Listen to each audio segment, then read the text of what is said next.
All right. Well, good afternoon, everybody. Um, thank you for thank you for being with us. I'm Julianne. I'm the director of the Retiree Center. We had a meeting this morning and had a great meeting, a great session.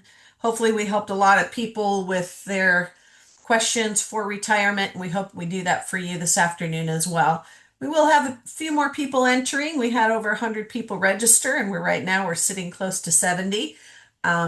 But with that, we're just going to get started. And so this afternoon, we're going to start off with Vice Provost Phil Kass. He's going to say a few words to you and talk a little bit about what it is for faculty when they retire. He's also going to come back and have a longer session in our fourth session, which will be on January the 30th. So we hope you're all back for that.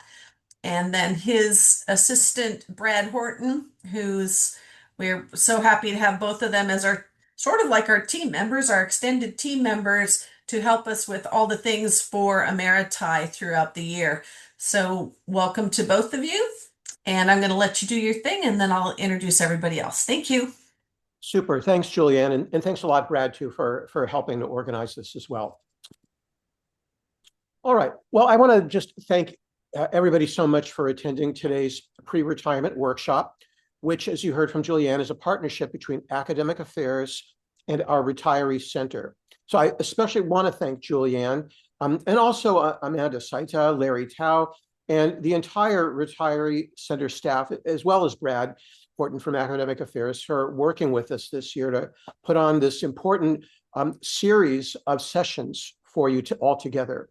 So this series is an opportunity to learn more about everything from pragmatic topics like retirement income, health benefits, to the more, let's say, emotional implications of your decisions, and how to remain engaged as a member of the university's academic community. So like Julianne said, I'll be meeting with you again at our fourth session, which is on January 30th, to talk about your engagement as an emeritus, academic individual at UC Davis. Now, I don't know if you remember, but about a year ago, I sent an announcement out to academics on campus that, at the time at least, was both important as well as very, very welcome. And it concerned the next big step in the implementation of the operating model for the UC Retirement Administration Service Center, otherwise known colloquially as RASC, which is a YouTube video, and we'll provide you with the link for that so you can watch it, and online scheduling via RASC's new portal, and we'll provide you with that web link as well. So RASC has become a lot more approachable in about the last year or so than it had been in the past, and that's to everybody's benefit. Now, as a reminder, there is a dedicated team of accredited financial professionals that are now available for personalized retirement counseling by appointment, helping members of the UC Retirement Plan, or UCRP, make informed decisions about their retirement. So I urge you to take advantage of these personal resources to the greatest extent that you can, because things can get very, very confusing. All right. Now, on a more personal note, I think it's great that you and even me are beginning to study and understand this important transitional phase of your life, which is undoubtedly being influenced by many factors. And those include things like parental, child, and grandchild responsibilities, how the university continues to evolve, your financial security, how personally satisfying your work currently is and anticipated to be, and how it now feels to be a more senior member of our academic community, while you can still remember what it was like to be a more junior member, as well as what you also might expect your life to look like after retirement. Now, like me, you might be also part of a sandwich generation in which you've got responsibilities not only for your own children or potentially even their own children themselves, but also those like your parents or other relatives who come from the generation before yours, before ours. So these are really internal conversations we all have then and now, but given that we're here today, it's really more now than then. Because the decisions that we make not only affect ourselves, but the lives of those around us, including especially our family and friends. Now, when I began studying this for myself, and by the way, I've been here now more than 35 years on faculty, not even talking about being a student. So I have been having these kinds of introspective conversations with myself. I read at a UC San Francisco website that there are certain phases, not necessarily all, that a lot of people will sequentially experience. And let's think of today possibly as the beginning of that.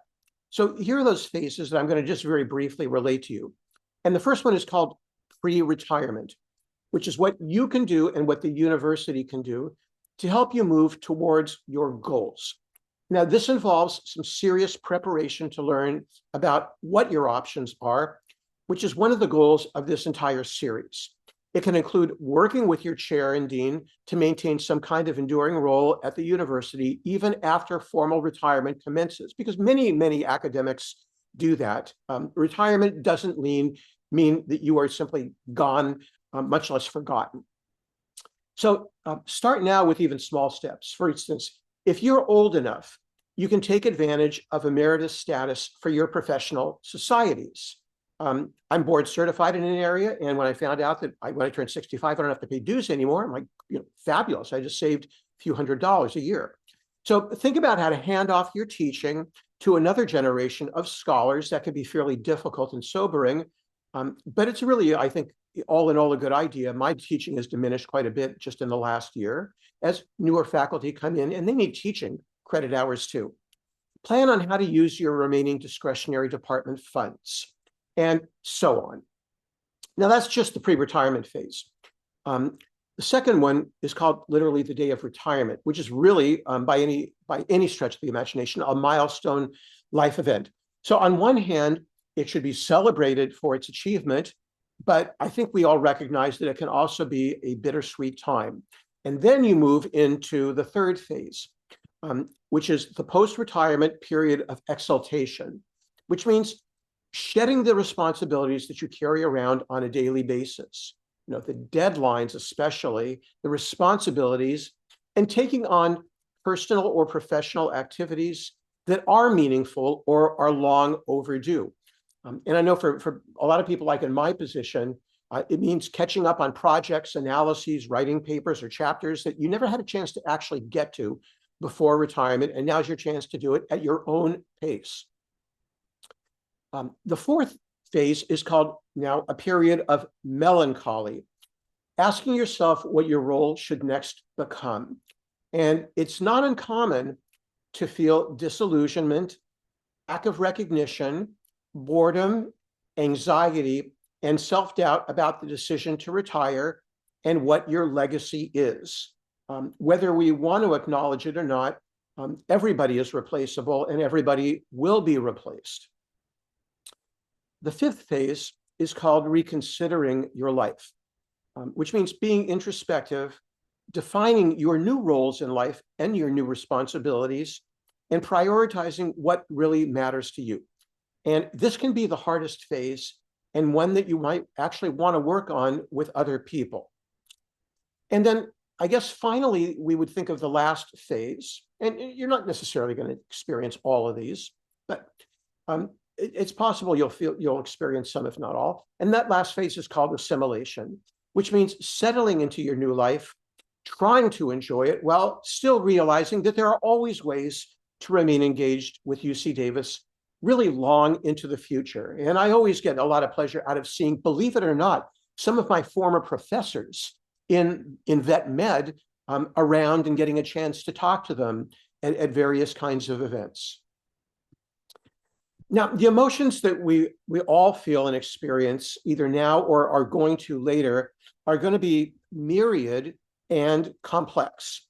Some of the words to describe these that I've either experienced myself firsthand recently or have read that I may encounter include bewilderment, excitement, pleasure, anticipation, self-worth, accomplishment, legacy, but also regret, maybe loss, maybe grief, and hopefully optimism. So when do you begin to do this? Well, I would say by planning early, being both pragmatic and emotionally prepared for this, because it's not emotionally easy. And you begin the emotional preparation well before your actual retirement date. Why? Okay, because this is going to allow you to envision your ideal retirement lifestyle and set realistic expectations. You should try to imagine what it's going to feel like to not constantly have deadlines that are looming and never escape your thoughts. I can only reiterate that is one thing that I'm going to be looking forward to. The journals that want you to do your reviews by this date, people writing all the time saying, I need this right away and that sort of thing. So imagine what it would be like to not have that happen anymore, or at least to the extent that you can control it. Another one is to develop a vision of your retirement goals and aspirations, and consider creating even what's called a vision board or a dream board. And people can help you with doing that. And finally, considering a test run of retirement by taking a sabbatical or even potentially transitioning to part-time work. And what I mean by that is that a number of faculty will take a sabbatical leave not long before they retire. If you do take a sabbatical leave, there's always a return to work requirement, but in a sense, it gives you a chance to sort of test it out and see what it's like. It is possible to get part-time work, and we are going to be working in the future, getting Senate consultation on reinvigorating a pathway to retirement program, which is basically a program that you would agree upon with your department chair and with your dean about potentially letting go of some of your responsibilities, whatever they may be. It could be teaching, it could be service, it could be research, in agreement for a hard commitment to retire by a certain date. But there'll be more on that coming out later in the year. Now, maintaining and expanding your social network is going to be vital for emotional well-being in retirement, which means develop relationships outside of work before retiring. Stay connected with former colleagues to avoid social isolation. And if this works for you, joining clubs, groups, attending meetings that are related to your personal interests, and plan regular social activities with family and friends as well. All right, now, once you take the plunge, start by exploring new interests and hobbies. And I'm not trying to be preachy about it. I intend to do everything that I'm telling you right now. So again, exploring new interests and hobbies, engaging in meaningful activities that can provide a sense of purpose and fulfillment, which means identifying passions or hobbies you've always wanted to pursue. I'm finishing off a collection of about 200 classic paperbacks that I have every intention of reading, for example, once I retire, that I've never read in my life, the classics. That's one of the things I'm going to do first. Trying new things and being open to personal growth and exploration. Consider part-time consulting or mentoring opportunities in your area of expertise. The next is addressing emotional challenges. Now, you got to be prepared to face and overcome potential emotional hurdles. You need to acknowledge that there are going to be times where there are going to be feelings of loneliness, loss of identity, and loss of value, or at least uncertainty. And so having some type of emotional support system is important. And consider joining a support group if you think that that would be helpful to you. And also potentially seeking professional help if needed to cope with the emotional aspects of retirement. Because for some people, it really works great. And for other people, faculty that I've known, it has not worked out so well, and they simply are really not prepared for it. Hence some of the comments that I'm making today. Now, then you go ahead and you embrace this transition by viewing retirement as an opportunity for personal growth and new experiences. So approach this change with flexibility and openness. Resolve to live for the future, and as much as you can, try not to look back on the past with regret. Okay, now that doesn't mean you're not going to look back and say, God, I wish I'd written that article that I always wanted to. Well, now you can, if that's what you choose to do. But try not to look back, with regret, because regret's an awful feeling. Recognize that retirement is not just an end, but it's also a new beginning. And that's not just a saying, but it actually is something that I really believe in. And then give yourself time to adjust to the new lifestyle and find your rhythm. And then lastly, develop a structured routine if that would work for you. Establishing a new daily routine can help ease the transition from work life to retirement. Planning a schedule that includes regular commitments and activities, including exercise, by the way, which is something that I found personally is very easy to neglect when you're buried in work, 24/7. Again, also incorporating social interactions and purposeful activities into your daily routine, balancing personal time with social engagements to maintain a sense of purpose as well as connection. And by implementing these strategies, you'll be better off preparing yourself emotionally for this next significant life transition that retirement represents, setting the stage for a fulfilling and enjoyable next chapter of your life. All right, now I'm almost done, but there is something I'd like to tell people year after year. I actually said this same part recently in a talk I gave to the vet school at an annual lectureship. And it's this. One of the ways that I've personally been psychologically trying to prepare myself for this is, believe it or not, to watch dramatizations, either TV or movies, because I'm kind of a movie addict, including old movies, that deal with academics that are in our age stratum. And I have an example of one that I would really, really like to particularly commend to you. You'll recognize the name of the series from television. It's called The Twilight Zone. And I'm not talking about the remakes. I'm talking about the original one with Rod Serling. Now, the episode that I am going to request, or at least urge you to watch, is an episode from 1962. And it's called The Changing of the Guard. Okay, I'll say that again, The Changing of the Guard. Yeah, there's a way to find it for free at a site on the web called Daily Motion, and we'll provide you with the web link for that. Now, this is only 20 minutes long. It's only 20 minutes, believe it or not, which typifies the old Twilight Zone episodes. But it's a wonderful, moving story with equally sensitive background music, by the way, about a professor that's contemplating the end of his career with really a surfeit of torn emotions. I watch it, frankly, from time to time when I start to wonder what my own impact might feel like when I'm on the verge of retirement as well. Now, you absolutely don't have to be a professor, though, to appreciate the underlying poignancy of what it might feel like to finally step down from your position, whatever your position might be. Because all of us are important, and all of us in our own ways have mattered. And that's the point of this episode. So I strongly suggest you watch it with a box of Kleenex nearby. This is not, a typical creepy, horror science fiction type thing. It's 20 minutes really well spent with a lot of nostalgia thrown in as well. Those of you who remember movies like The Great Escape would recognize Donald Pleasance. He's in this episode.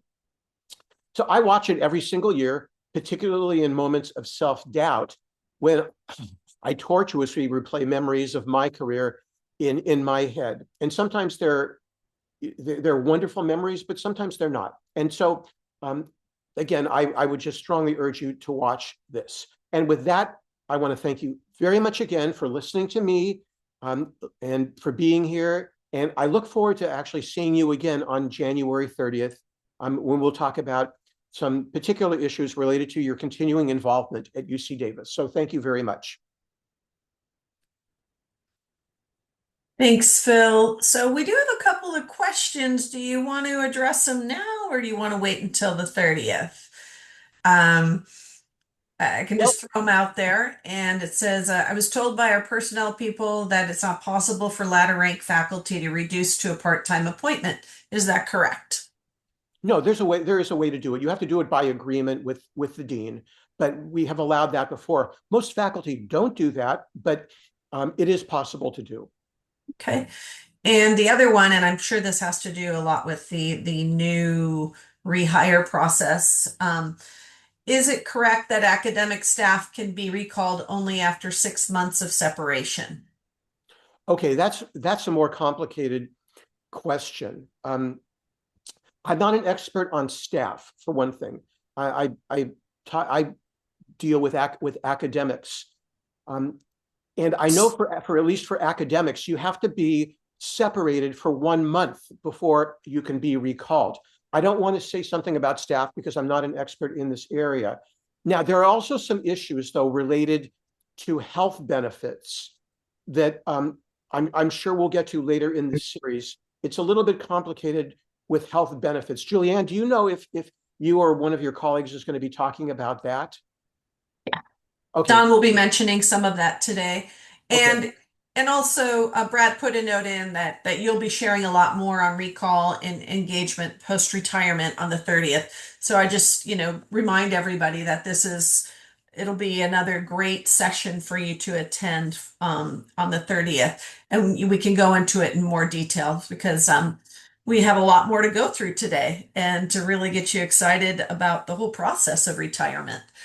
So thank you, Phil. Thanks, You bet. Brad. I hope you hang on for a while. If you have questions, you know how to reach us. And so I'm going to move on. So Amanda Seda is our assistant director at the Retiree Center. She did need to step away for a moment, so she can't say hi at this time. But I also have Larry Tao, who is our program coordinator at the Retiree Center, and he's currently out on baby bonding, so we're really excited for him. And then we also have a part-time student. So we do a lot at the Retiree Center for our employees as well as our retirees. And, as Phil was talking about some of the things, how to stay engaged and, become more social, those sort of things. We have a lot of events at the Retiree Center. We do educational events. We do events about Social Security. We do bus trips. We do museum trips. We do all sorts of things. But the one thing that we found really brings a lot of people because it's very laid back and you don't need to be there for the whole thing is we do a coffee social once a month. And you sign up, it's for an hour and a half. And it started out, we would have, 5 to 7 people. Then it grew from 10 to 15 people. And now we're more like at 15 to 20. We've got a lot of regulars, but it's across the board. It's staff retirees, it's academics, and it is a really easy social event for somebody to come to and not feel the pressures. If you come, you stay for 10 minutes, you're like, I've had enough, you can go.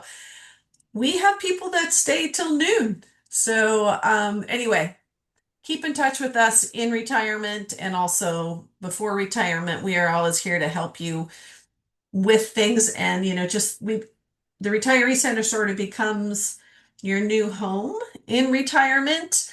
And if you need help with something, we are a great resource for you. So with that, I'm gonna let Don Goldberg from Benefits start on his presentation. Don has been doing this for many years with us, and we really appreciate his partnership along with Dorothy Ong and Sudesh Prasad, and then Garen and Solbach and Nick Robletter, who you'll be meeting next week. We could not put these sessions on without the help of our whole extended team that we have out there across UC Davis and Fidelity. So with that, Don, thanks for being here and look forward to a great session. Yeah, thank you, Julianne, and welcome everyone. I'm Don Goldberg from Benefits.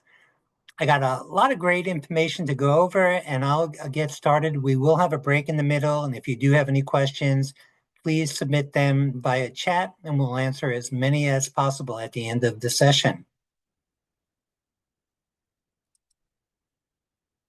So today I'm going to go over the UC Retirement Plan, University of California, monthly retirement income.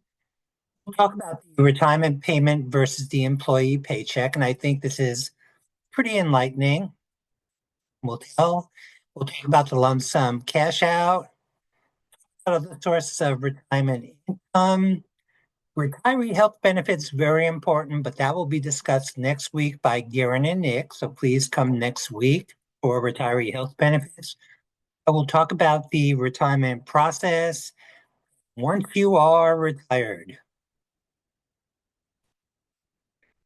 So we do have at UCNet, there are pre-recorded webinars on UC retiree health benefits. And there is a webinar that is recorded on the retirement process, and that can be found at UCNet. So for UCRP benefits, do depend upon your membership classification. We have the 1976 tier, and to be in the 1976 tier, you have to be hired before July 1st, 2013. So if you were hired before July 1st, 2013 in a career position, then you would be in the 1976 tier. We have the 76 tier that is coordinated with Social Security. That means paying into Social Security. And we have the 76 tier that is not coordinated with Social Security. And long story short, in 1976, for those who were here, people had a choice of paying into Social Security, coordinating with Social Security, or not paying into Social Security, not coordinating with Social Security. After 1976, basically we all pay into Social Security. The only people who do not pay into Social Security is the safety tier, firefighters and police officers. Then in 2013, we created the 2013 tier and the 2013 modified tier. And then July 1st, 2016 came the 2016 tier. Then we also have what is considered multi-tier. It is members who are in one tier and the other tier, so they're in two tiers, and they are considered multi-tier members.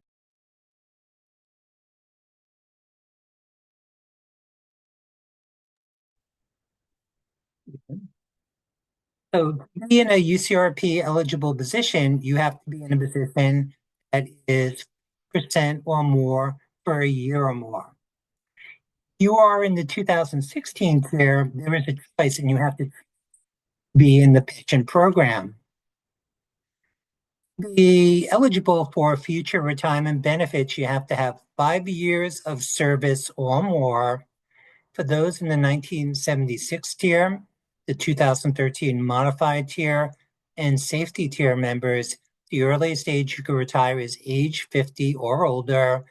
For those in the 2013 tier and the 2016 tiers, the earliest age you can retire is age 55 or older. We also have inactive members who are probably not with us right now because they have left the University of California. But to be an inactive member, you have to be vested and have separated from UC employment.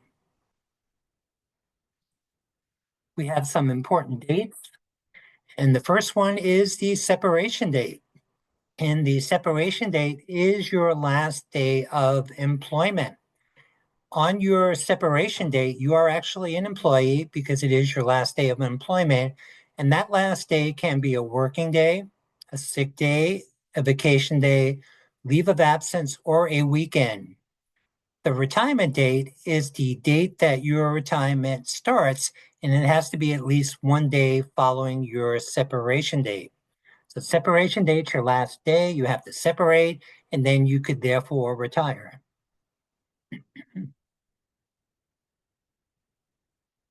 So our pension program is a IRS qualified defined benefit program, and it's based on 3 factors.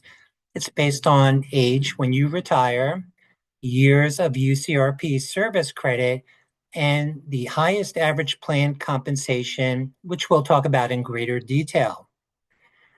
Age factor times the service credit times the HAPC you what is called the basic retirement income. The basic retirement income is the retirement monthly benefit that provides you the most money on a monthly basis. Now we'll talk about the age factor. For those in the 1976 tier, 2013 modified tier, the earliest age you can retire is age 50, and your maximum age factor is reached once you have reached age 60. For those in the 2013 tier and the 2016 tiers, the earliest age that you could retire would be age 55, and the maximum age factor that's reached is at age 65. The higher the age factor, the higher the monthly benefit. Safety tier members, they age factor is reached at age 50, and it is at 3%. Service credit is earned based on actual time on pay status in a UCRP eligible position. If you are a unpaid leave of absence not being paid, you are not earning service credit. But if you are on a approved leave, there is what is called a service credit purchase option, which allows you to buy back time from that approved leave. You have sick leave. The unused sick leave converts service credit when you take the monthly retirement income. The unused hours get divided by 2,000, and that would be the increase in your service credit when you take the monthly benefit. If you do have vacation, used vacation pay, comp time, and PTO is paid out on your final check.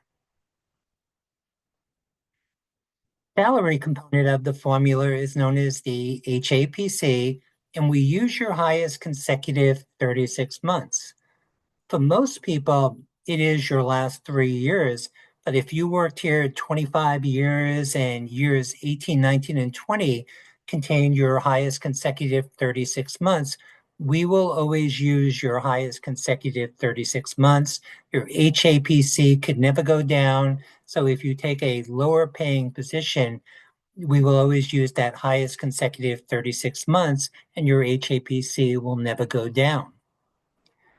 HAPC is based on your covered compensation, and we use the full-time equivalent pay of your regular and normal appointment.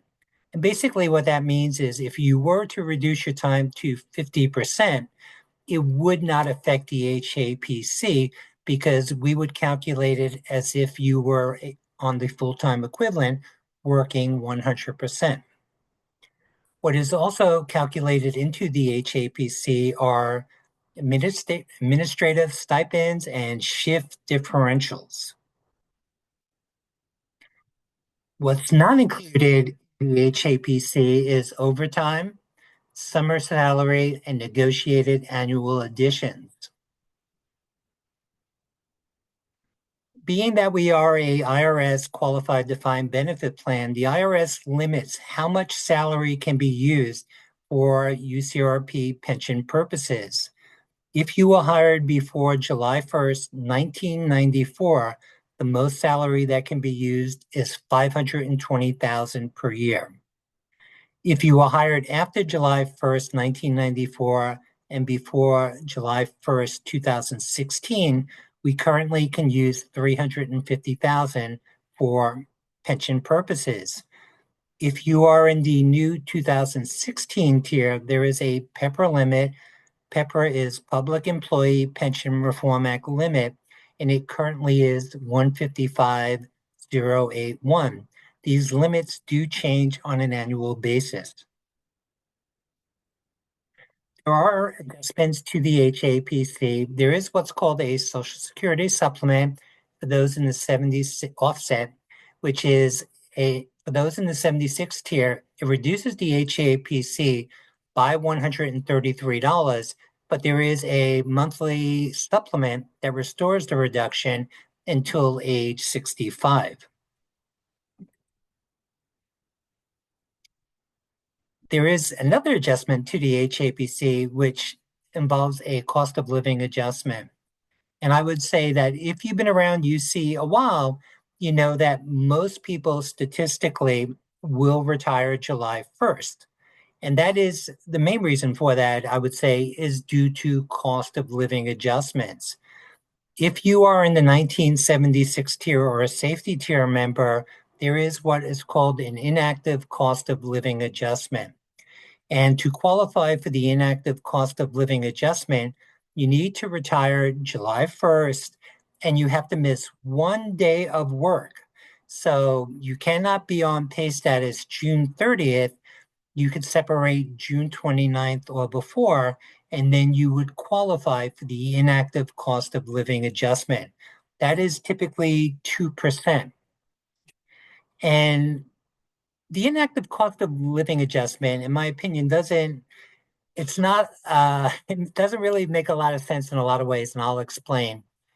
You may question, why does UC incentivize us to retire July 1st and we have to miss a day of work? And because we miss a day of work, we get 2% more forever on our retirement. And the reason why we do have this inactive cost of living adjustment is really not for us being active employees. It's for the inactive members. Inactive members are people who worked for UC. They had 5 years of service or more, but they left the University of California. Maybe they left 10 years, 15 years ago. So what they get is an inactive cost of living adjustment, which keeps their pension current with inflation. But for us being active employees, we are able to benefit from the inactive cost of living adjustment by separating on the 29th. We're not working on the 30th and we're not retired. And therefore, we are eligible for the inactive cost of living adjustment. So that may be confusing. And if you do have any questions, please let me know and I can talk about it in greater detail at the end. Additional limits to the pension. You cannot earn no more than 100% of your HAPC. To get 100% of your HAPC, if you are in the 1976 tier or the 2013 modified tier, you will be eligible for 100% of your HAPC if you are 60 or more with 40 years of service or more. If you are in the 2013, 2016 tiers, in order to be eligible for 100% of your HAPC, you would have to be a minimum of age 65 with a minimum of 40 years. If you are a safety tier member, you would be eligible for 100% at age 50 with 33 and 3/4 years of service credit. Now, the IRS limits how much a pension program can pay out. So if you are eligible for $400,000 per year of UCRP benefits, but the IRS says the plan can only pay out $350,000, UC has what's called a 415M restoration plan that will restore the difference. So going back to my fictitious example, you're eligible for $400,000 a year. UCRP can only pay out $350,000. The 415M restoration plan will pay that $50,000, paying the whole amount.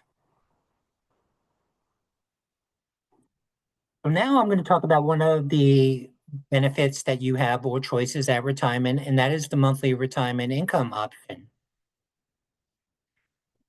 So here is an example, and I don't think this is an important screen at all because you never have to manually calculate what an estimate will be, because at UC Raise, you put in a retirement date, separation date, and this will automatically do this for you.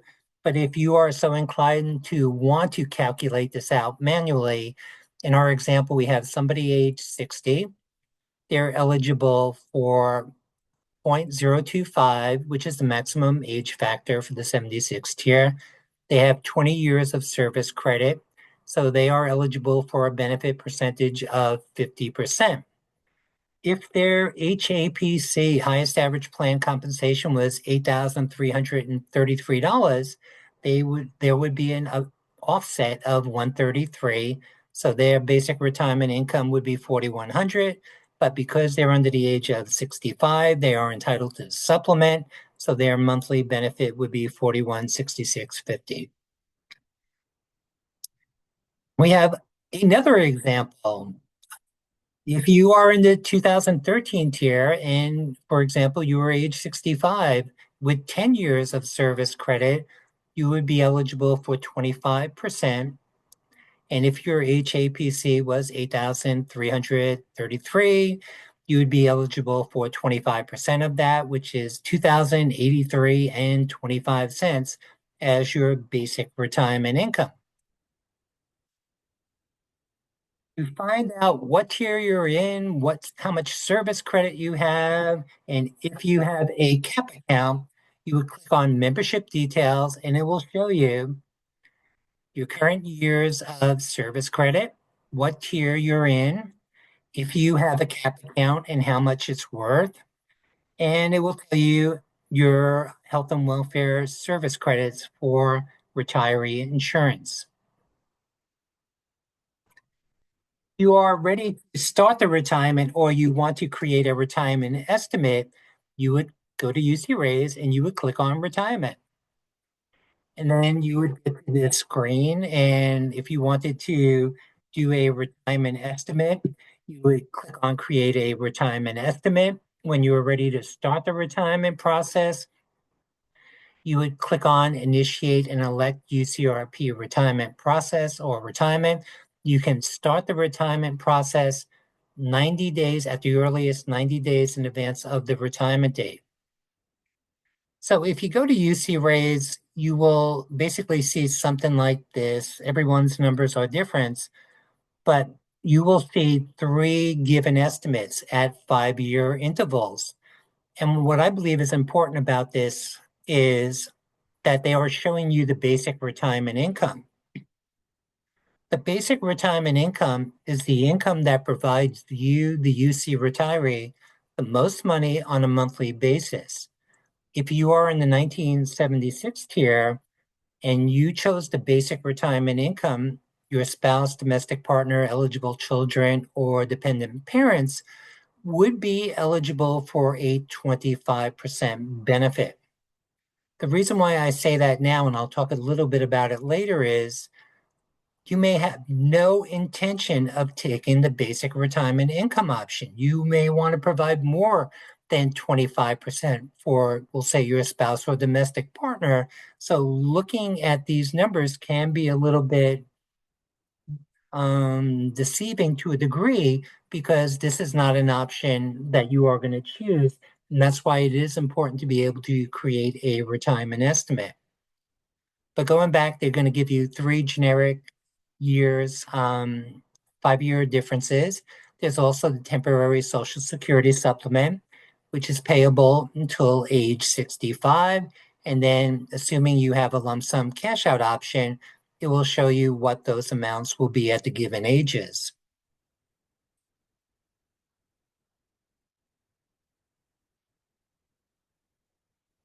So now I'm going to talk about the retirement payment versus the normal paycheck.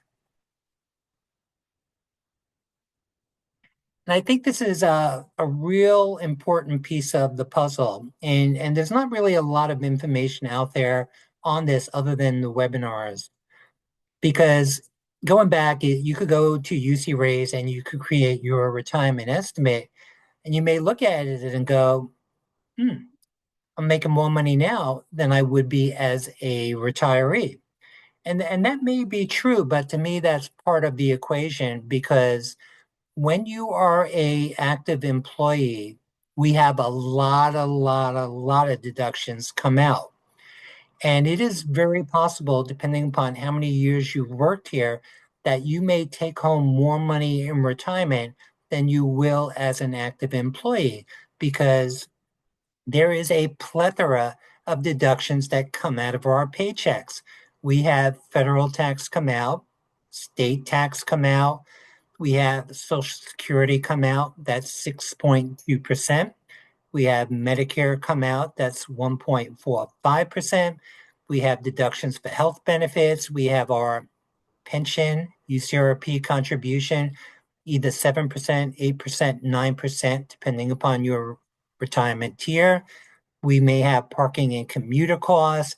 We may have short-term disability, long-term disability, dependent life, regular life insurance, legal, accidental death and dismemberment. There are many deductions that come out of our checks as active employees that basically will pretty much all go away when we retire.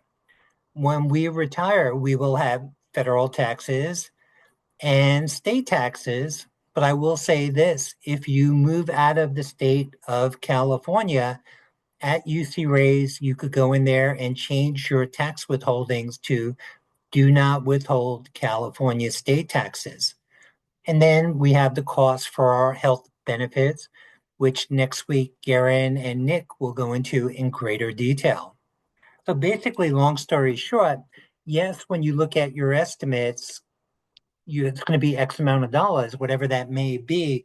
But you also have to factor in that once you are a retiree, pretty much almost all of the deductions that we now have coming out of our paychecks will go away.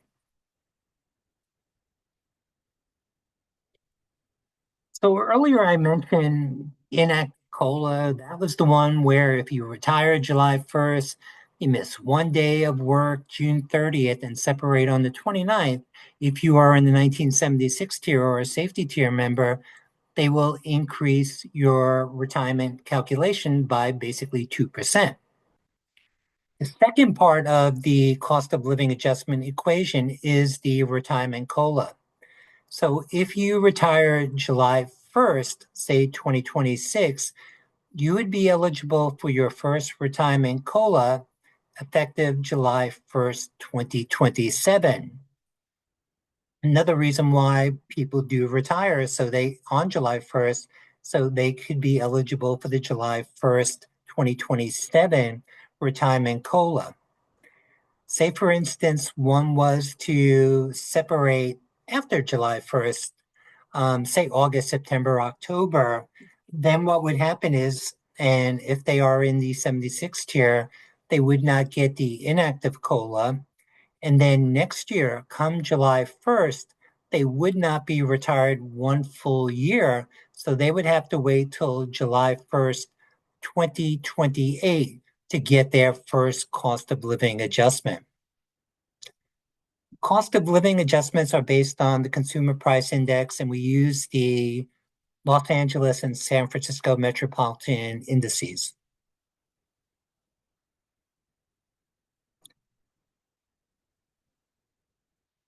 So I'm going to talk about payment continuation after death. We have the post-retirement survivor continuance. There is the contingent annuitant option that can be chosen at the time of retirement. There is pre-retirement survivor income, and there is the lump sum payment. And we'll talk about that right now. So the post-retirement survivor continuance is for those who are in the 1976 tier and safety tier members, and that is a amount that is paid out to your eligible survivor, and there is no reduction to your basic retirement income. So if you're in the 76 tier safety tier and you chose the basic retirement income, your eligible survivors would get automatically 25%. If by chance you are not coordinated with Social Security, then your eligible survivor would receive 50%. Which brings up, who is an eligible survivor and how do they qualify to be an eligible survivor? So it goes in this order. The first eligible survivor would be a spouse or domestic partner. As long as you were married or partnered 1 year or more prior to the retirement. If you do not have a spouse or domestic partner, maybe you have children who could be eligible. For the children to be eligible, they have to be under the age of 18 or 22 if they're a full-time student, or if they are an adult disabled dependent, the disability had to occur before 18 or 22. If you don't have a spouse or domestic partner or children, maybe you have dependent parents. And for a dependent parent to be an eligible survivor, you must provide 50% or more support for that dependent parent. Common question we get is, can I make my child or children the eligible survivors? And the answer is no. This is dictated by policy. You don't choose your eligible survivor.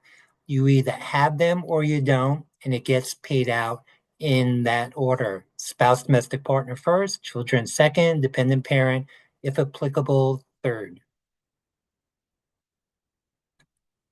What you do get to choose at the time of retirement is naming a contingent annuitant.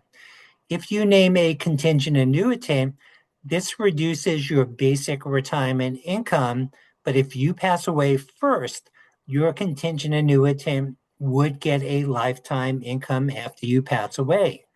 A contingent annuitant can be anyone, including your spouse or domestic partner, and it can only be one person.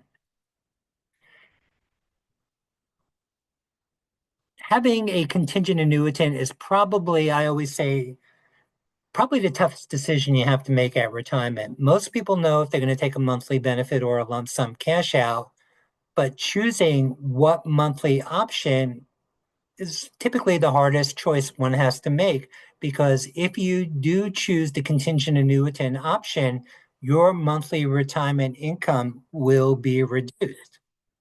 Now, how much will it be reduced? You want to go to UC Raise and you could run the estimates and you could see the actual numbers, but the reduction is based on three factors: your age, their age, the contingent annuitant's age, and the option you choose.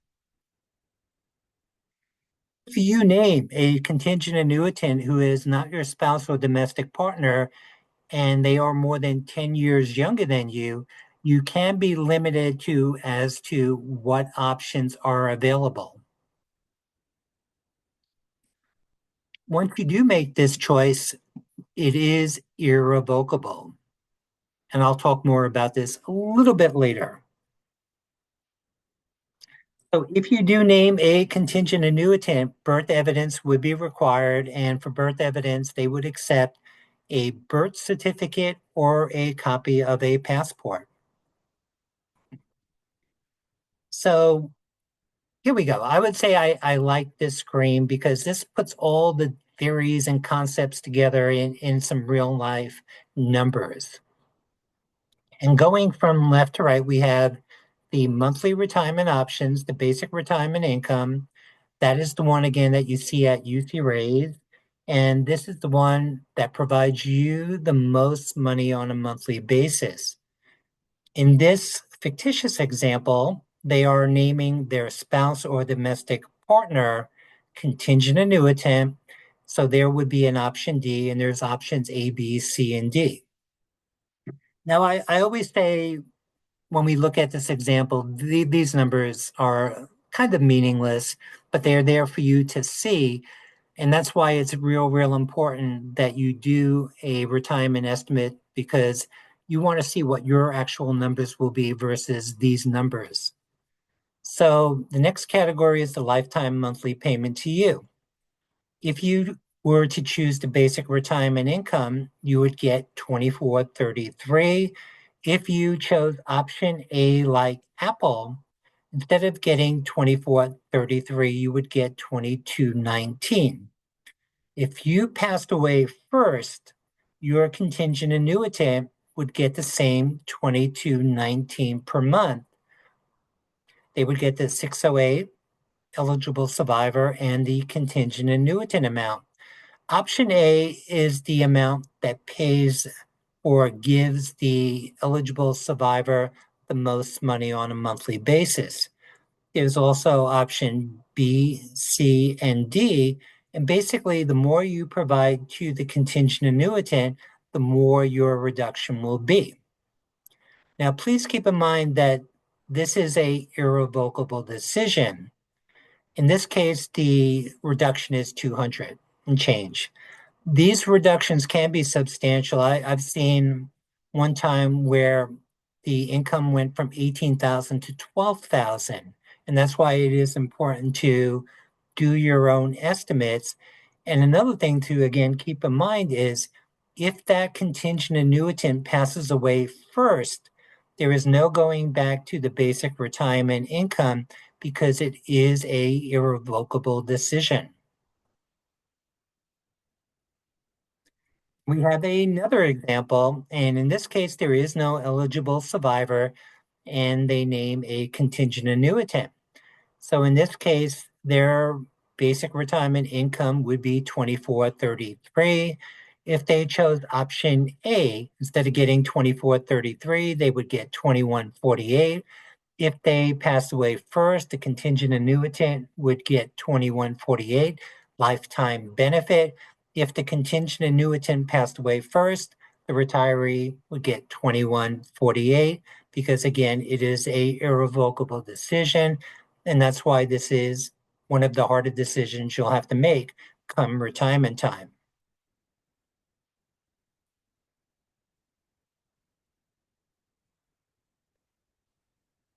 So here, going back to UC Raise, and this is what you would see once you logged on. But if you wanted to create a retirement estimate, you would click on Create a Retirement Estimate. And basically, there's couple bits of information that you have to provide.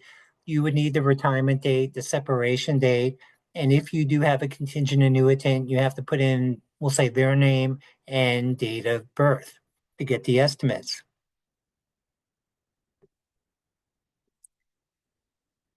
Next, we're going to talk about something I believe this is real important, and that's death prior to retirement.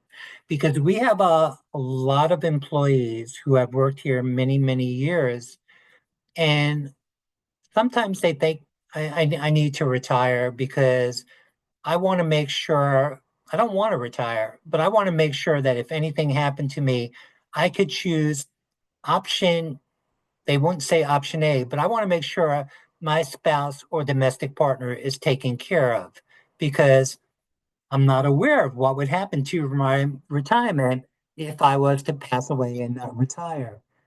And the good news here is if there is a death while eligible to retire means you're age 50 or 55, depending upon your retirement tier, and you have 5 years of service or more. So you're eligible to retire, but you did not retire. And if somebody was in to pass away, we would say June 15th, for example, UC would start the retirement as of June 16th, and option A would be paid out to the spouse or domestic partner. And I'll go back a few screens to show the importance of that. As we talked about earlier, the benefit that gives the most to the surviving spouse or domestic partner is option A. And under death while eligible, built into the program automatically, if somebody were to pass away while eligible to retire, their spouse or domestic partner would get the highest benefit available. I say this is a great benefit to know because I think it gives people peace of mind. There's also something called pre-retirement survivor income. And basically, pre-retirement means they don't have 5 years of service credit, but they have to have a minimum of two, or maybe they're not 50 or 55. That they would qualify for pre-retirement survivor income. And with that, a percentage of the salary is paid out depending upon the tier. The surviving spouse or domestic partner's benefits would begin at age 60, but if they do have eligible children are under the age of 18, 22 if they're a full-time student, or an adult disabled child, the benefits would be paid out earlier prior to age 60 under pre-retirement survivor income.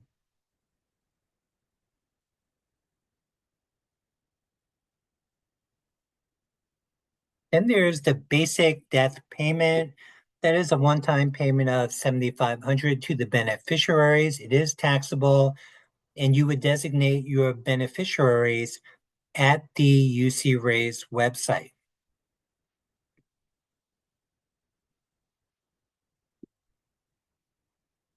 If you look on UC Raise, there's a lot of numbers there, but one of the numbers that's in a separate account is called the UCRP contributions.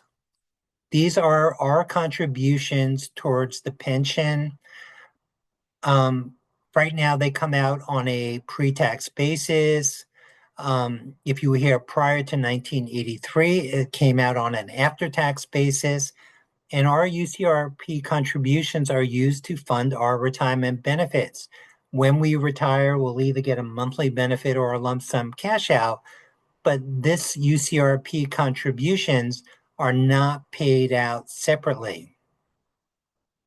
So this is good to know because over the years, I would have people call me up and ask me, this 138,000, what is this money and when do I get it? And I would say the bad news is you don't actually get that amount, but you get a better amount that is your pension or lump sum cash out, but this amount is not paid out separate. One of the reasons why it's held in a separate account is, I will give you an example. Say you contributed 200,000 towards the pension and or we'll just say a person retired, they contributed 200,000 and 150,000 was paid out. So the person contributed 200,000, 150,000 was paid out. So those unpaid UCRP contributions would be paid out to the beneficiaries upon death. So we talked about the monthly retirement options.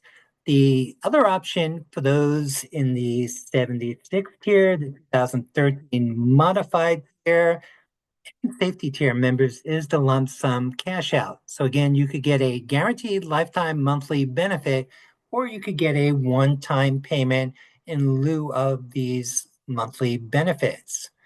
The lump sum cash out is not available for those in the 2013 or 2016 tiers. Where I see people taking the lump sum cash out is typically when we have two UC employees. One takes the monthly benefit and the retiree health benefits, and then the other one has the option of choosing the lump sum cash out option. I also see it under very bad circumstances. We'll give the example of there's no survivors and somebody becomes terminally ill. So if we have someone who's terminally ill and they don't have survivors that the benefits would be paid out to, it would make all the sense in the world for them to retire and take the lump sum cash out. So that is one instance too, where the lump sum cash out is definitely a benefit versus a monthly benefit. So things to consider when taking a lump sum cash out: you forfeit the following: eligibility for retiree health benefit, UCRP basic death benefit of 7,500. There are no survivor benefits because you're taking a one-time payment, and sick leave, if applicable, is not converted to service credit. And there are more restrictive return to work rules for those who do take lump sum cash out. So if you do take lump sum cash out, you would definitely want to roll it over, as far as I know, because a lump sum cash out tends to be a very high distribution. And if you have it come all to you in a given year, it would all be subject to tax in the year in which you took the payout. So you can roll it over, and you could roll it over to your UC retirement savings programs, to other qualified employer plans, to a traditional IRA, and to a Roth IRA. Outside of the Roth IRA, the other programs would allow you to defer taxation. This kind of gets a little bit into the weeds, but there are certain instances when there is calculations that are done where a certain portion of the lump sum cash out cannot be rolled over as per the IRS. And that typically happens when the lump sum cash out is in the $3 million range. But the Retirement Administration Center will do a calculation. They'll tell you what could be rolled over, what cannot be rolled over. And what cannot be rolled over is paid out over 10 years, 120 months on a monthly basis. The decision to take the lump sum cash out is irrevocable.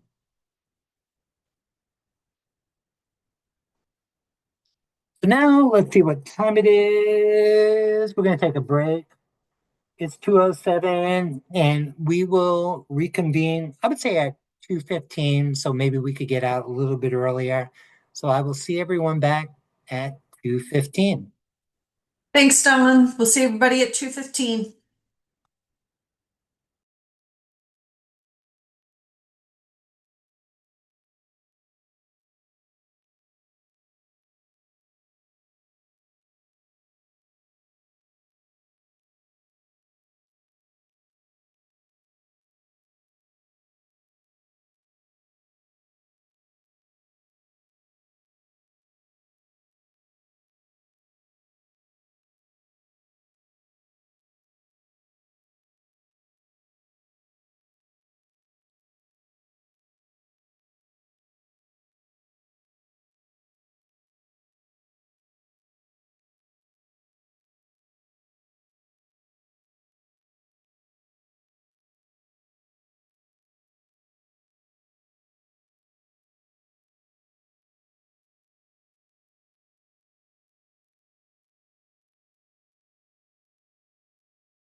Okay, I would say it's roughly 2:15, so welcome back and we'll continue on.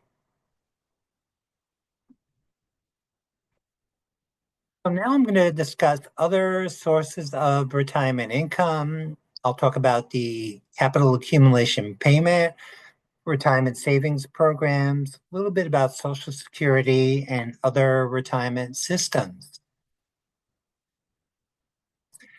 So the capital accumulation payment, also known as the CAP, were special allocations to UCRP members in the early 90s and the early 2000s in lieu of pay increases. The CAP 1 was dispersed in the early 90s, CAP 2 in the early 2000s, and again, that was in lieu of pay increases. They are getting very good interest rates. However, when you do retire, if you do have a CAP account, it must be dispersed upon retirement. You'll have the option of rolling it over and deferring the taxes, or if it was to be distributed to you, it would then be taxable. It is issued after your first pension check. So if you were to receive your first pension check, we'll say August 1st, it typically would be dispersed at the end of August. And your confirmation letter, which is the last piece of the retirement puzzle, will tell you exactly when the lump sum cash out will be dispersed. Now we're going to talk about the retirement savings programs from the active employee perspective.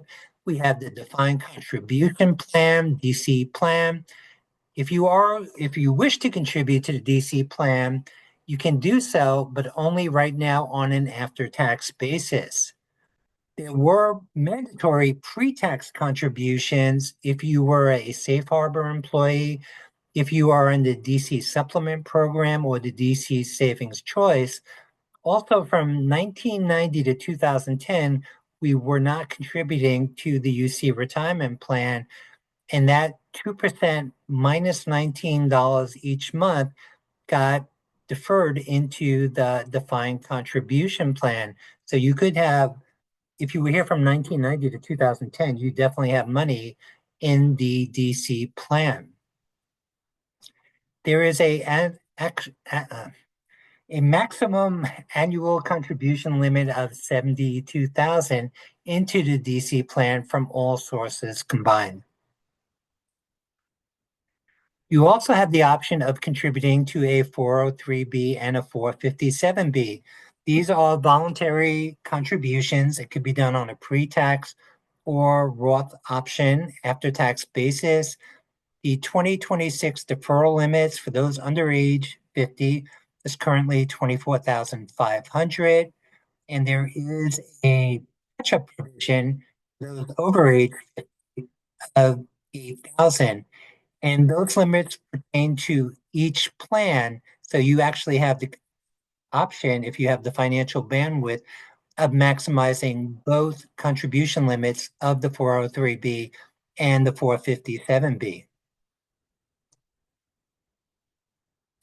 There is also something called an in-service distribution. And if you are an active employee over the age of 59 and a half, you could actually, not to say that you want to do it, but you actually have the option of taking money out while you're an active employee, as long as you are over the age of 59 and a half. Once you retire, and when I say retire and you are no longer on UC payroll, your contributions will stop to the retirement savings programs. If you have a balance of more than 2,000 during the retirement process, there isn't anything you have to do. Everything will stay as is. It is your money, so you have the option of setting up automatic withdrawals. You can request one-time distributions as needed, and you would do that with Fidelity.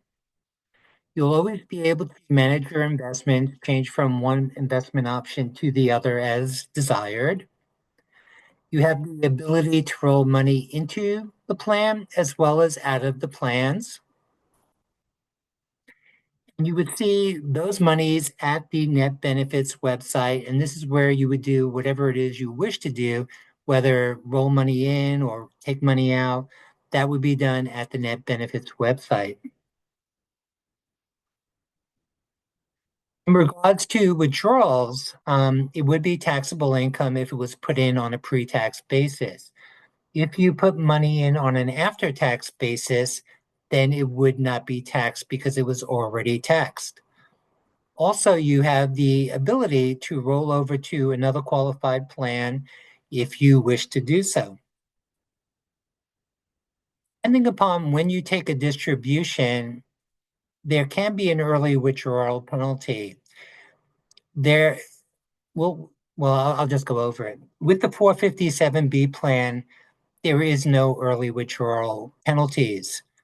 We at UC are a nonprofit organization, so we don't have the 59 and a half rule that private employers do have. We have the 55 rule. So if you leave UC during or after the year in which you turn 55, there are no early distribution penalties.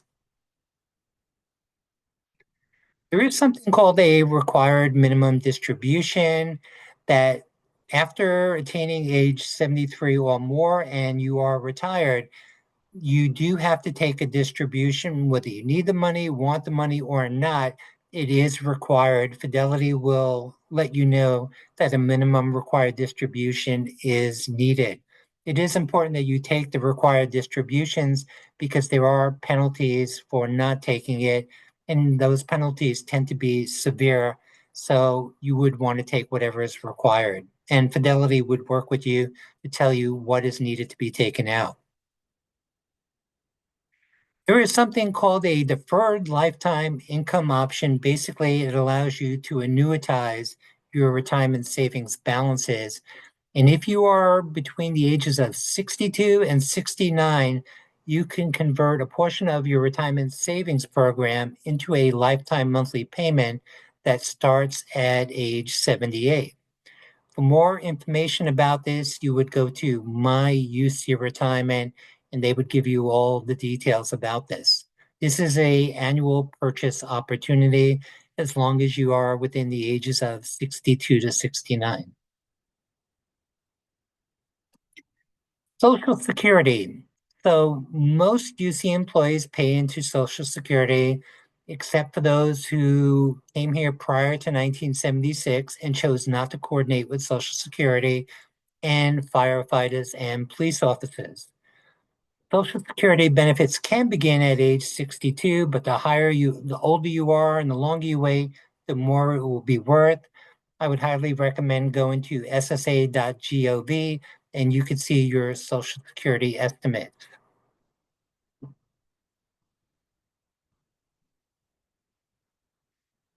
So like I mentioned, some employees did not pay into Social Security, but they may be eligible for Social Security benefits from another source, either a previous employer or potentially a ex-spouse. If you're in this category, probably nobody is. You want to contact Social Security for more information. We do have other retirement system agreements. We have with CalPERS reciprocity. And to be eligible for reciprocity, you have to transfer from UC to CalPERS or CalPERS to UC within 180 days. And you have to retire from both systems on the same date. One thing I would say, please be aware of, just because one transfers, we'll say from CalPERS to UC within 180 days, doesn't mean you have this benefit. You actually have to fill out a form to be eligible for this benefit. And this form doesn't need to be done within 180 days. You could have came here from CalPERS 20 years ago, but when you are ready to retire, and hopefully a lot before the time comes, you would want to fill out this form so you would be eligible for reciprocity. With CalSTRS, we have what's called concurrent retirement. And to be eligible for that, you must be an active UCRP member on or after July 1st, 2002. and you cannot retire from one system and to continue to work in the other. Now, the advantages of these agreements are as follows. We share service for vesting purposes, and to be vested, you need 5 years. And say, for instance, you came from CalPERS and you had 10 years, you would be vested from day one. If you had 4 years, you would have only had to work at UC for 1 year to be vested at 5 years.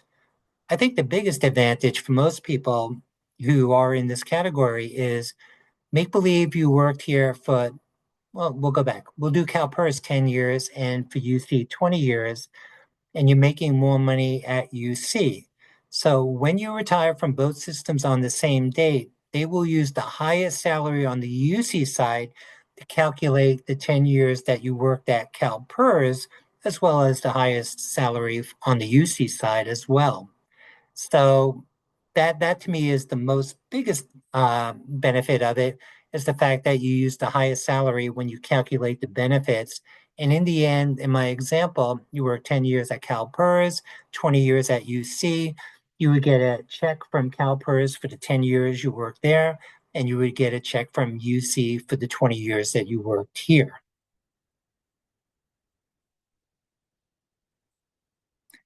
So I am ready to retire. I put in my time. What do I got to do now? So the first step is doing things like this, attending the UC Retirement Planning Workshop and webinar, and thank you for attending. You want to go to UC Raise and review your UCRP estimates. Go to Net Benefits, the Fidelity website, look at your retirement savings balances.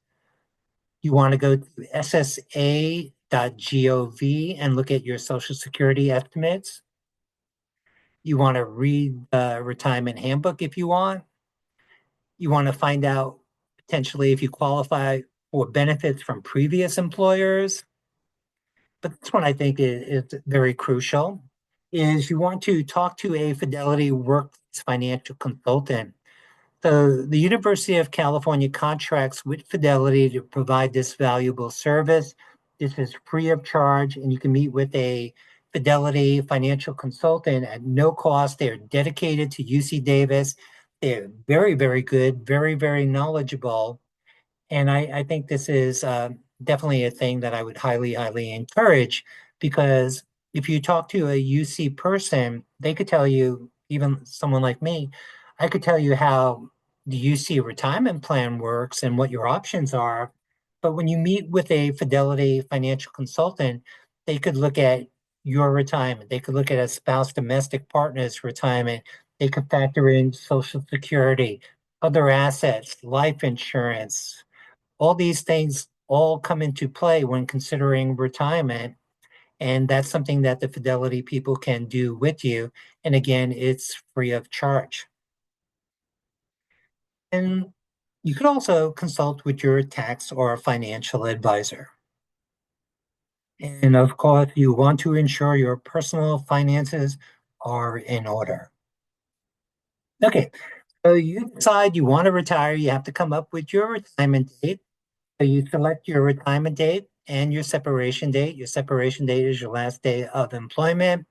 And you can start the retirement process 3 months in advance of the retirement date. If you are retiring in July, you could start as of April 1st. Staff employees need to inform their departments. Academic appointees need to inform your department, dean's office, or academic personnel office. Also, it is important for academic employees that they counsel them to know what days are good days for retirement, that you're eligible to retire, because they have to factor in the service period versus the payroll period. And then once you've decided your retirement date and your separation date, you will want to initiate your retirement. You would go to UC Raise and you would click on the tab that says Initiate and elect UCRP Retirement. They'll ask you for the retirement date, the separation date. If you're married, have a domestic partner, the marriage date, the partnership date, and they'll ask you at that time do you want to name a contingent annuitant? Once you have filled in those fields, you will then be able to create your PRP, personal retirement profile. Or the or is not good. Or you could fill out a form. You could go to UCNet, fill out a form, and hopefully fill it out correctly, because if it's not filled out correctly, you would then get a call from the Retirement Administration Center where you have to send this form, and they will tell you we can't proceed with your retirement because we have some questions that we need to ask you. So basically, I don't know what the numbers are officially, but everybody I know logs on to UC Raise and does the retirement online. And basically, having worked at the Retirement Administration Center, this is a lengthy process if you do the paper form. You got to send it to Oakland. Eventually, they have to process it. Then they got to send you stuff. Then you got to fill out. Well, that's going to come up. It's a lengthy process. So that was part one. So once you receive your personal retirement profile, hopefully you did it online at UC Rays, or you sent in the form to the Retirement Administration Center, and they eventually processed it and sent you your PRP. You could look at the handbook. And if you do have questions, you could reach out to the Retirement Administration Center. I will also say that during the retirement season, typically starting in late March, we do have retirement help desks. I'm part of the retirement help desks. The healthcare facilitators are part of it. Fidelity is with us. The retiree center is part of the help desks. So we'll be there throughout the retirement season to answer any questions you have.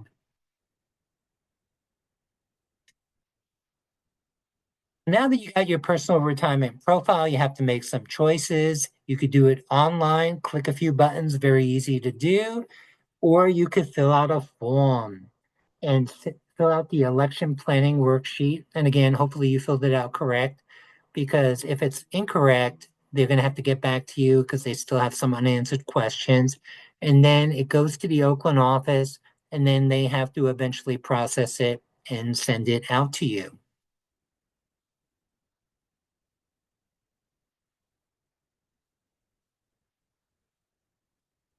So again, you could do this at UC Rays, click on retirement, and to make your choices, you would then click on initiate and elect retirement. You would view your PRP, your options, and follow the prompts to create your retirement elections.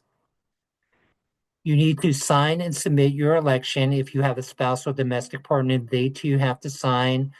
When you do it online at UC Rays, you could electronically sign it, as well as your spouse or domestic partner. They'll get an email and can electronically sign the election form. There are required documents depending upon which options you choose and your situation. If you name a contingent annuitant, you would need birth evidence, either a passport or a birth certificate. If you are married, they would need a copy of a marriage certificate. If you're in a domestic partnership, they would need domestic partner documentation. And basically, that's just a couple of the things. Page 23 of the retirement handbook, there are other acceptable documents that they would accept if you don't have a passport or the marriage certificate, et cetera, et cetera. If you have been divorced or have a legal separation or a termination of domestic partnership, you want to provide that to the Retirement Administration Center as early as possible so it doesn't delay the processing of your retirement. Then once all the required documents are in, they will make sure that the required documents look good and they meet the acceptability requirement. You'll be able to track your progress on UC Raise. There is a retirement tracker that will show you where you are in the retirement process. At the end, once everything has been completed, you will get at UC Raise a confirmation letter. That is a summary of your retirement benefits. This confirmation letter does not have to be signed, but it is very, very, very important that you review it to make sure that everything is correct because you only have a limited period of time to change or cancel your election. You have up until your retirement date or 15 days after the confirmation letter is sent to make any changes, including the cancellation of your retirement. For more information about the retirement process, you can go to UCNet, and there's once a month they have a live webinar, and there is a pre-recorded webinar on the retirement process. So you did it. You have retired. Now that I'm retired, what will happen? So if you are retired, you will get a retiree check once a month on the first of the month. Hopefully you will choose direct deposit, which everyone does. It will be electronically deposited. I'll say this. So as an active employee, pretty much all of our stuff, payroll information, tax forms, when we want to make changes, we do that at the UC Path website. When you are retired, everything pretty much shifts over to UC Raise. And this is where you would see your benefit income statements. You will also get your tax form at UC Raise. And in the year that you retire, you'll probably have two tax forms, probably at least. And one will be the retiree one that can be found at UC Raise. And then there's the W-2 that can be found at UC Path. So you want to keep your personal information up to date, and that again is at UC Raise. So if you need to change your address, phone, or email, you do that at UC Raise. Want to change your tax withholdings, you do it at UC Raise. Direct deposit information, change your beneficiaries, that again is at UC Raise. And every year, just like we do as employees, retirees have open enrollment. And if you wish to make any open enrollment changes, that would be done at that website. For your retirement savings programs, if you need to change your beneficiaries, update your beneficiaries, the changes that you make at UC Raise will not affect your retirement savings program. So you would go to the Net Benefits website to make any beneficiary changes. Okay. So it is important to stay connected. As we talked about a little bit earlier, you will receive on a quarterly basis the New Dimensions newsletter telling you all the happenings at UC. So you can mark it down on the calendar and wait by the mailbox for the new exciting quarterly New Dimensions newsletter. Important websites you'll always have access to will be UC Raise, Fidelity, UCNet, and UC Retirement, myucretirement.com. And most importantly is local resources, Emeritite and retiree associations, the great UC Davis Retirement Center, and our healthcare facilitators, as well as you'll always have access to the Fidelity financial consultants. So you've retired and you missed this place. You didn't think it was going to happen, but you want to return to work at UC after retirement. And you can do that once you have a break in service of at least 30 days. Initial appointment will be limited to 12 months, no more than 43% time.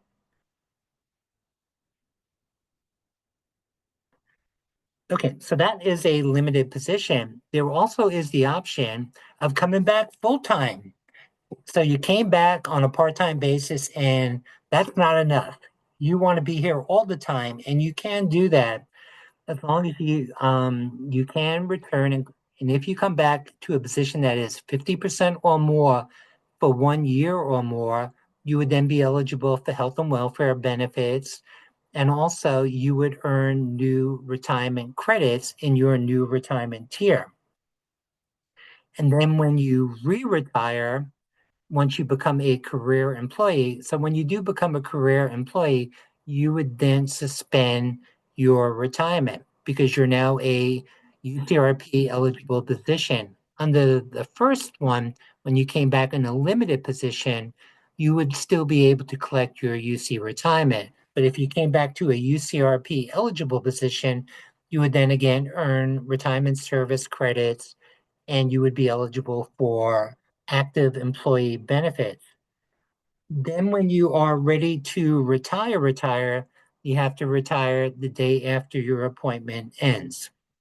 If you are taking a lump sum cash out, you can be restricted from being rehired in a UCRP eligible position, but I think that stipulation does not apply to faculty, but I that one we could always research further, but to the best of my knowledge, the stipulation that says if you take a lump sum cash out, you cannot be hired into a UCRP eligible position, to the best of my knowledge, does not apply to faculty. Okay. And with that said, concludes the retirement presentation, and we could open it up for Q&A, any questions that you do have. Okay, yeah, we do have some questions here, so let me get started. Thanks, Don, for all that great information. You're welcome.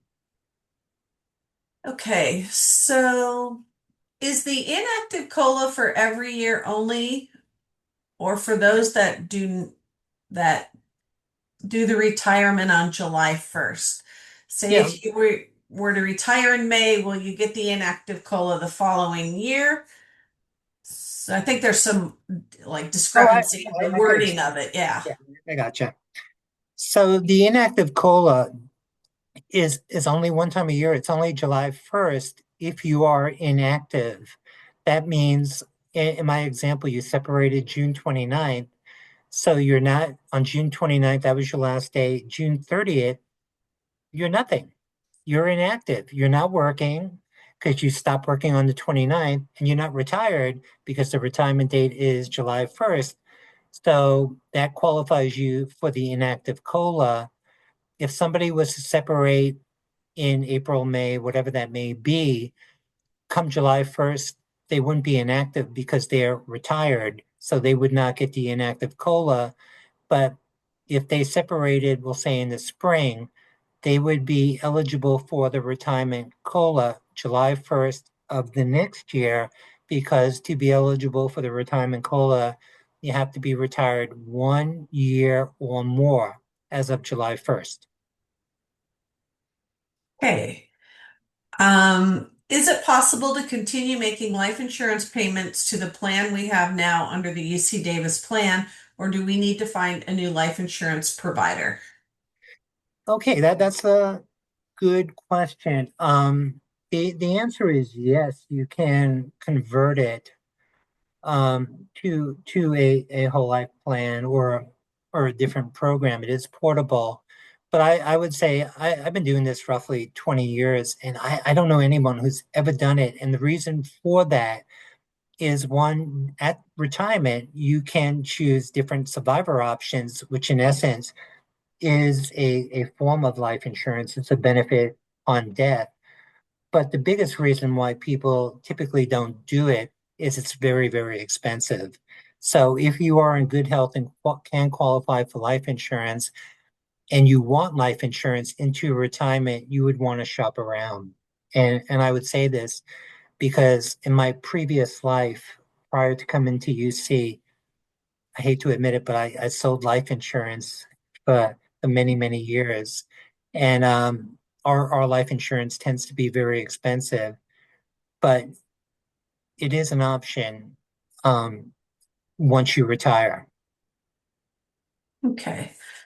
So I have a feeling you'll know the answer to this. I think I do too, but maybe we have the same answer. What happens to an outstanding loan from a retirement account, like a 403(b), if it has a remaining balance to be paid at the time of retirement? I gotcha. So I would say if you have a loan and you're an active employee, it comes out of our paychecks. But once you retire, you would then you can arrange with Fidelity to have a direct deposit to repay it through direct deposit to Fidelity. Um, that's that's one option. The other option is if you don't pay it, it then would all become taxable income, the remaining balance. So make believe you took out 30,000, you paid 20,000 back. You could then arrange for a direct deposit to pay the remaining 10,000 back. If you did not pay the 10,000 back, then you would get a tax statement, we'll call it, for the 10,000 that you received as income. Okay. So once again, this is about 403B and 457, and we'll have Fidelity representatives here in the third session, but you might be able to touch on this, Don. As I understand, we can no longer contribute pre-tax to 403B and 457. Not only that, if old, we are now required to begin mandatory withdrawals, depending on how much we put into the 403B and the 457 each year and marginal tax rates. Is this right? Yeah, I would say that's correct. The one caveat, and it actually is on this screen coincidentally, if you did come back and you were on pay status, you would be able to contribute to Fidelity. But just say you retired, you went away very happily, and you would not be able to contribute. You could roll money into the program and out of the program, but you could not put money away on an active basis to those Fidelity accounts. And once you reach, I believe it's age 73, and you are retired, you would be required to take a MRD, minimum required distribution. Fidelity, to the best of my knowledge, will contact you and tell you that you do have to take this distribution. And it is important to take it because there's a big penalty for not taking it. So you do have to take it.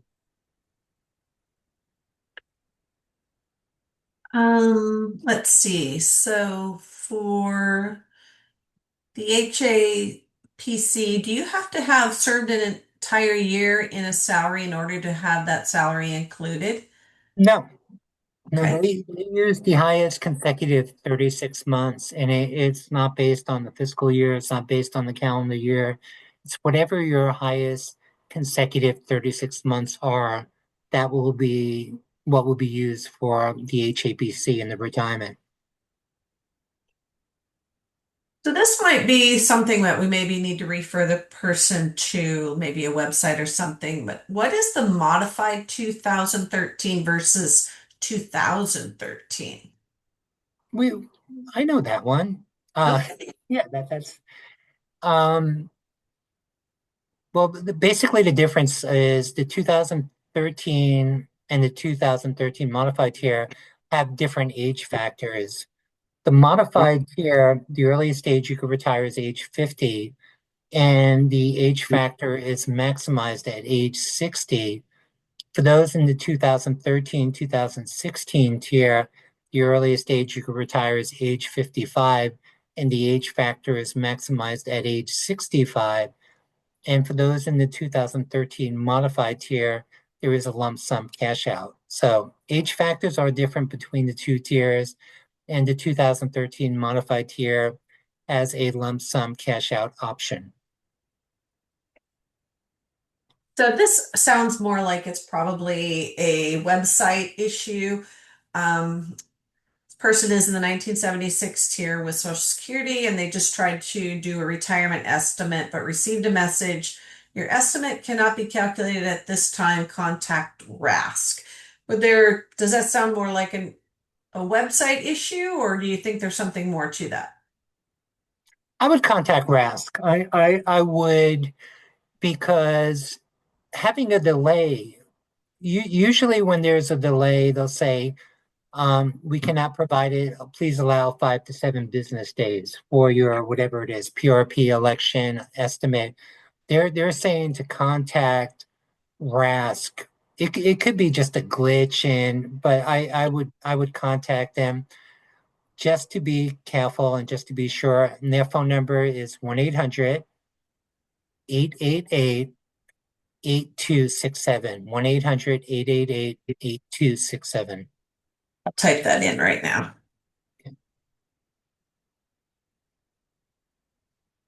And I would say that I don't know the given situation, but there are a lot of different factors that may contribute to the estimate not being done.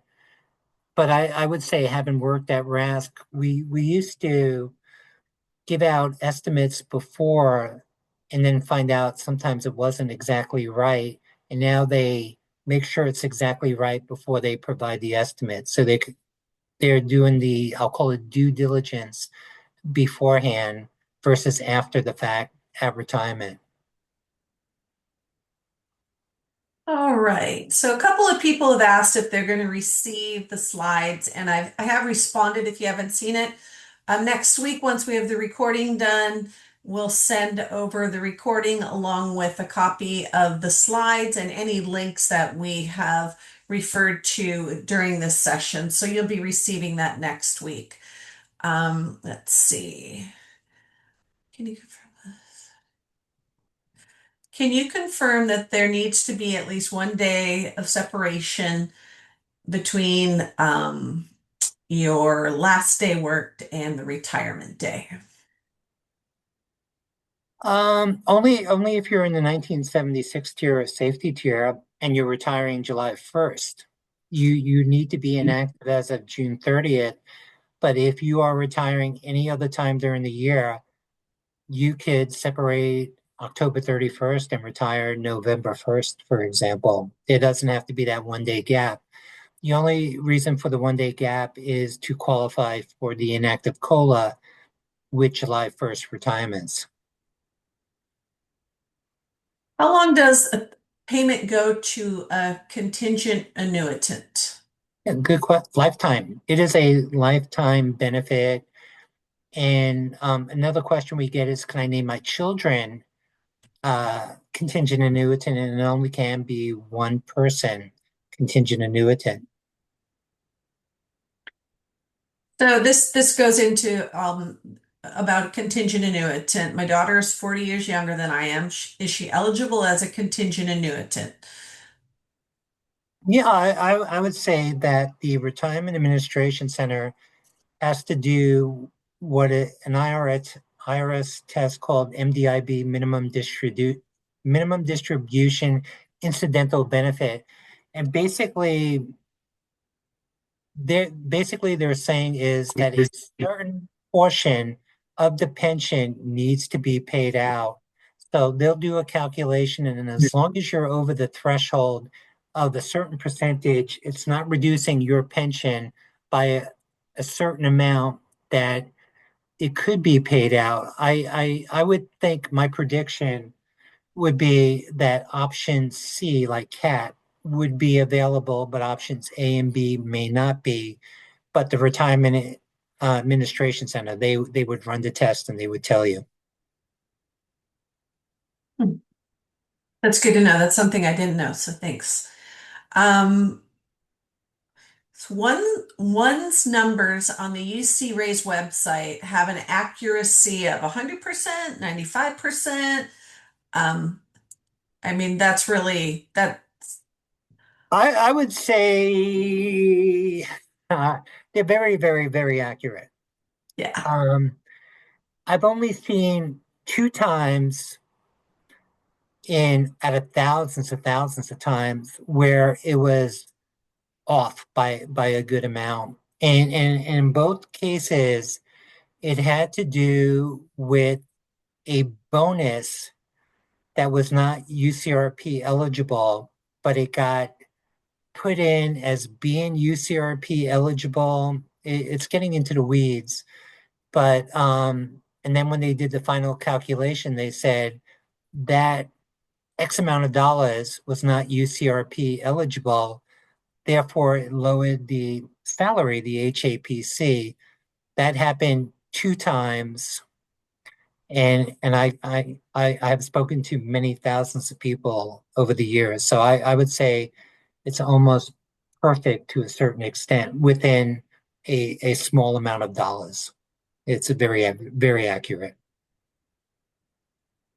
So, Couple more questions about contingent annuitant, and I'm thinking you might want to pull the slide on one of them. But so first of all, we'll start with the easy one. Can a trust be named as a contingent annuitant? The answer would be no. Contingent annuitant has to be a person because, like we talked about, it's a lifetime benefit. So therefore, it has to go to a person. Once it goes to the person, the money is handled and managed is another story. But a trust cannot be named contingent annuitant at the time of retirement. So the next question that I think it'll be easy just to be able to show the slide is this person is saying, when I took a look at my UC estimate, full continuance has an entry for contingent annuitant, which is roughly 2/3 of the monthly payment to me. So that sounds like after my death, my spouse would get about 2/3 of what I get while alive, not the full amount. What am I missing? So this is um I'll just we'll use this as an example. You got the Mhm. basic retirement income and what they call the full continuance is option A. And that means that whatever you are going to get under this option, in this case, make believe it's 2219, um, your spouse would get the same thing. I think were we talking 2/3 continuance option B? No, it is, and I think what it is so I think sometimes the way I explain it to people, it's the eligible survivor, the $608 plus the 1611 equals the full option of 2219. A good And way. is probably just looking at the contingent annuitant column and not adding in the eligible survivor piece, the 25%. That makes So, sense. I like that deduction. yeah. So hopefully that answers the question. Um, got a few more here. Let's see. If my retirement date is 7/1, am I going to receive my first retirement check on 8/1? Probably. And the reason for probably, it depends on a lot of things. It depends on how quickly part of it's how quickly do they process it. And part two is how quickly do you get all the required documents in. Nowadays, it's very, very easy compared to the way it used to be because um, you could do everything online and potentially knock everything out the first week in April. And if you do that, not to say you need to, you should most likely, almost definitely get a check on August 1st. But make believe, for whatever reason, you forget to submit something and you submit that last piece of the puzzle June 28th, they're not going to be able to give you a timely August 1st check. But even if it was September 1st that got processed, when they do process your retirement, it would go retroactive to the retirement date of July 1st. Okay, so this is a reciprocity question. It's a little long, but I think it's important that I read the whole thing. This person has questions regarding reciprocity with UCRP and CalPERS. Is it true it is not eligible for reciprocity when a person is currently employed under both programs before retirement? If then, what if a person leaves UC and continues working for an employer covered by CalPERS and retire both on the same day later? I got you. That one we would have to dig in a little bit deeper, but I get where if you leave both places, that's a good one because that's typically very unusual to be a career position in both at the same time. But in the scenario where you leave one, you're not at the time of retirement, you're not a full-time employee. You've earned X amount of years at CalPERS. That will always be payable. The amount of years service credit that you've earned at UC should always be payable. And under reciprocity, they use the highest salary for both systems. So I would think um, that reciprocity would apply, especially if you're not active in both systems. What I would say is because that's a little bit unusual, you could email me at dgoldberg@ucdavis.edu. Please write that out to me, dgoldberg@ucdavis.edu. I will forward that to my contact in the Oakland office and ask him what he thinks. I'll put that in for you. Okay. So let's see. Um, can a contingent annuitant be living anywhere in the world? True. That is true. Yeah, there is no, there's no nothing. You have to be in the United States or wherever. They could be anywhere in the world. The one thing that I would say, we had this question in the first session for those who are living abroad. As a UC retiree, you could live anywhere you want. But one thing that you will need to do is keep an American bank because they could do direct deposit to a US bank, but they cannot do a direct deposit to someone in a foreign country, to a foreign bank. Okay, and this another contingent annuitant. Is my spouse by default a contingent annuitant? No, no. Your spouse, depending upon your retirement tier, is default and eligible survivor. A contingent annuitant can be anyone, and you have to name that person contingent annuitant. I will say something. This is a real bad case that happened, and two UC employees, both were professors at a different, not UC Davis. The first one retired, and he did not understand contingent annuitant. And at the time of retirement, he named his brother contingent annuitant. His wife also worked at UC. And what happened was his understanding was like in beneficiary, you have a primary beneficiary and a secondary beneficiary. So if the first person dies, then the second one would get this benefit. He was looking at it like this. So he named his brother contingent annuitant. Years later, his wife, who was a UC Davis retiree, retired, and she understood it.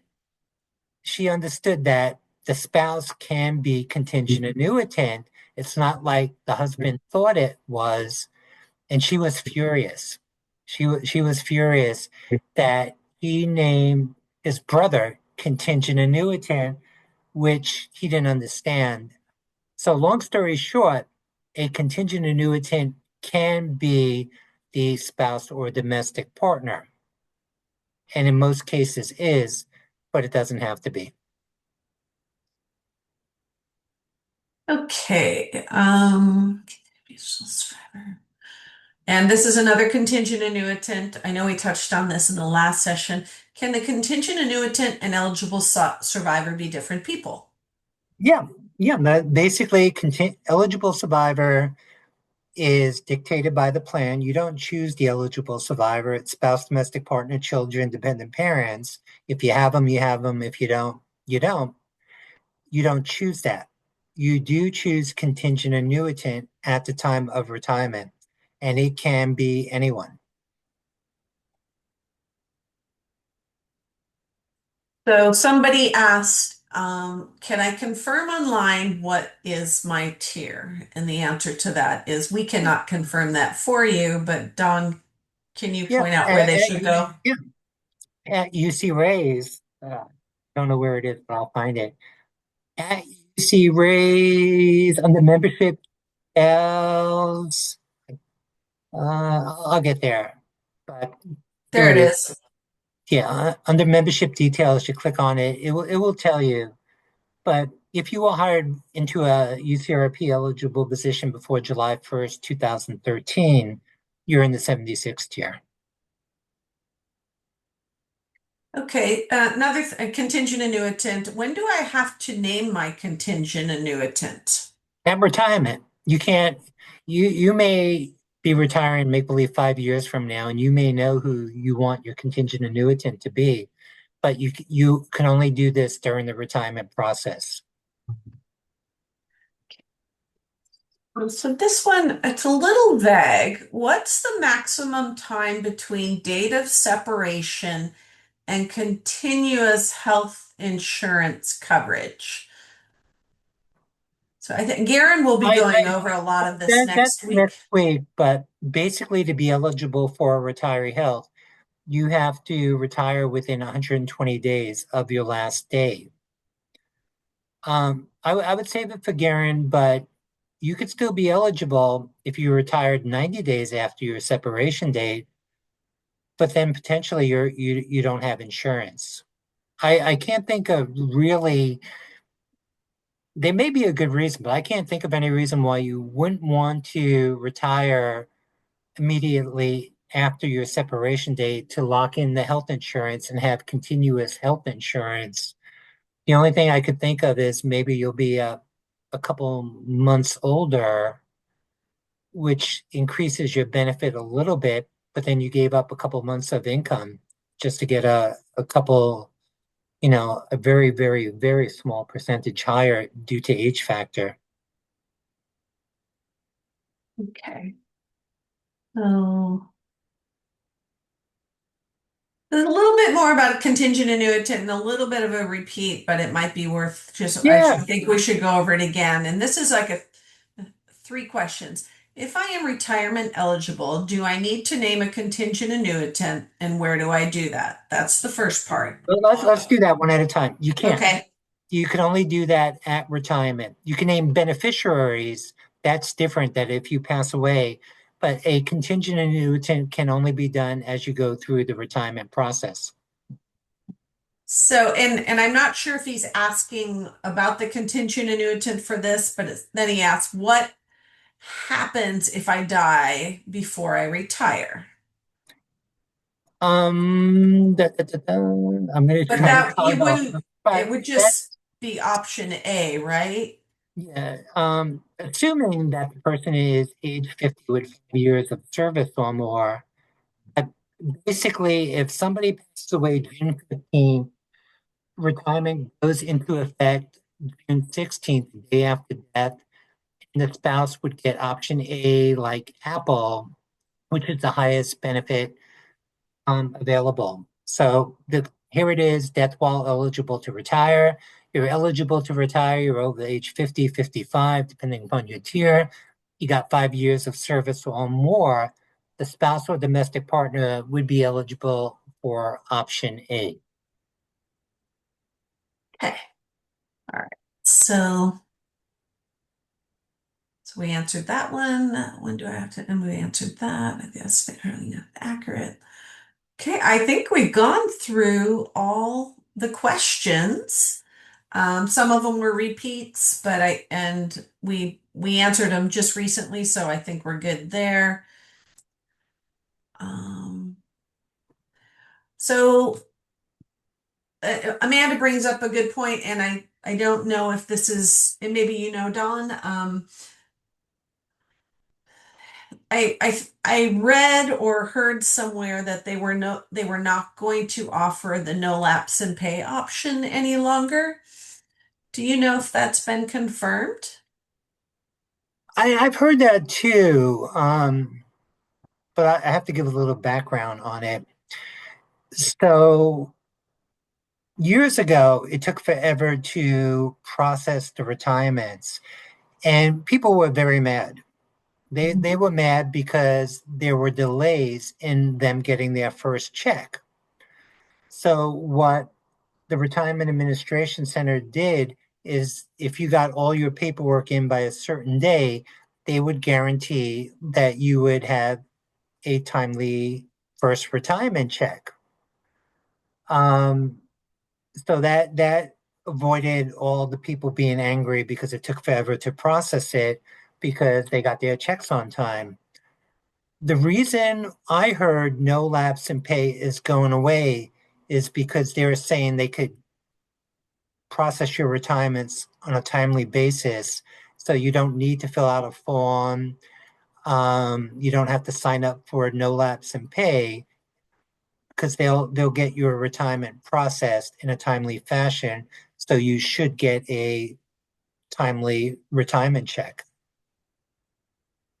So it's not a bad thing. So they're not guaranteed, no lapse in pay again, guaranteed a timely check, but they're basically guaranteeing a timely check by taking away no lapse in pay, saying we'll be able to process everything in a timely fashion.